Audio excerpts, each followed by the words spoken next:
Welcome back, everyone, to Video Games Monthly Monday. As always, we'll be using our FDA-approved grading system to see just how good this month's box really is. So first up, we got this Do Not Disturb sign, which is perfect because the one I got a couple of years ago has been through hell, and I've needed a new one, so I'm glad to have that. Starting off, we got some Japanese N64 games. First up is Chameleon Twist.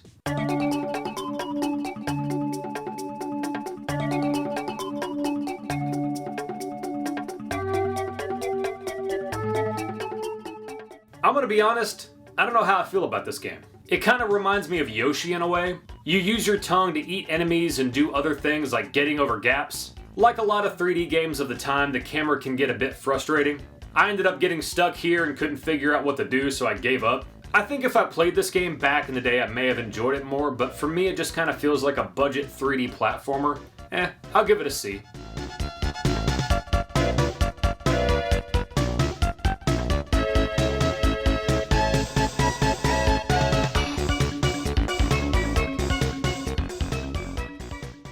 Next up, we got Snow Speeder.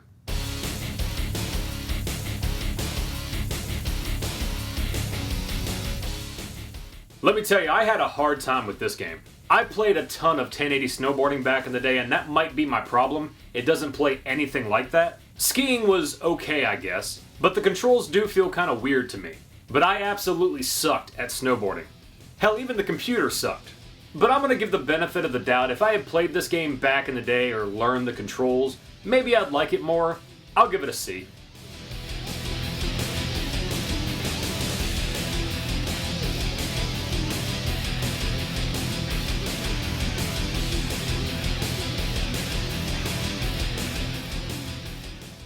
Next up, we got Perfect Dark.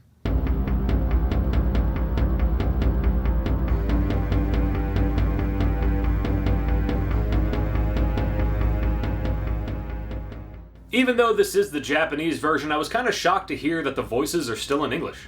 I didn't play this game much back in the day, but I do remember my first time playing it. Me and a buddy of mine were staying at a friend's house, and while our friend passed out early, we stayed up all night just hanging out. But I remember hanging out in his older brother's room because that's where the N64 was, and to be honest, his older brother was a lot cooler than our friend was, so yeah.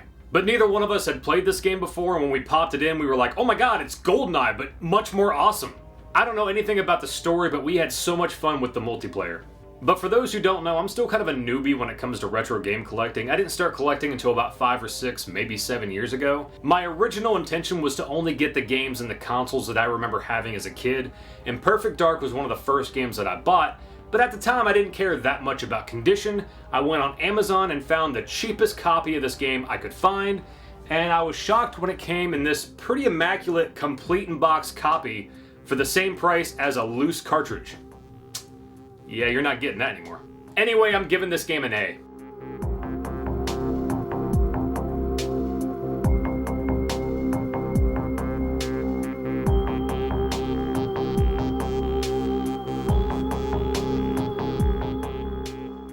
Next up, we got Winter Olympics on the Genesis.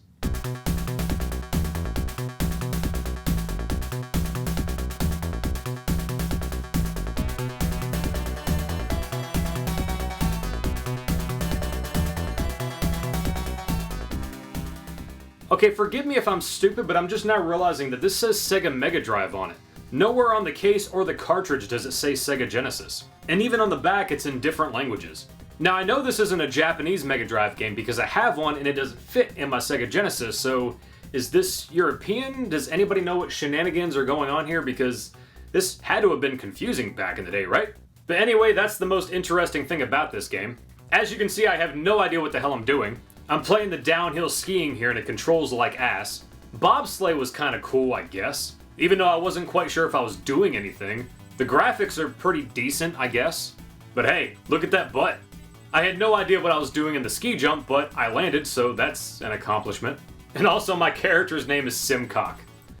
What, you're expecting a 35-year-old who collects retro video games and action figures to be mature? But anyway, the only game I kinda liked was Short Track. Pretty much because it was easy to figure out. But I gotta admit, the character animation is kinda cool for a Genesis game. You know, I was gonna give this game a D, but because I got the case with it, but no manual, I'll give it a C.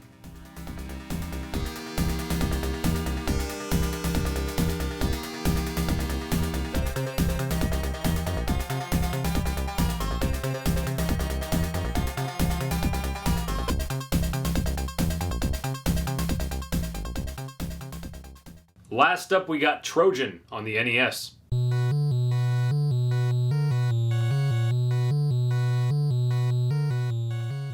Now, I'll admit, I didn't love this game, but I didn't hate it. I don't know if this game was released in arcades or not, but it definitely feels that way.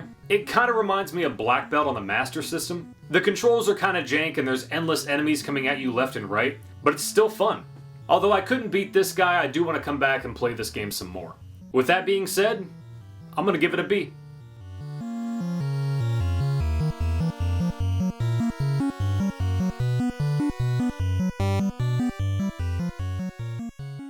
Well, anyway guys, that gives us a rounded up score of B, and I can't complain about that.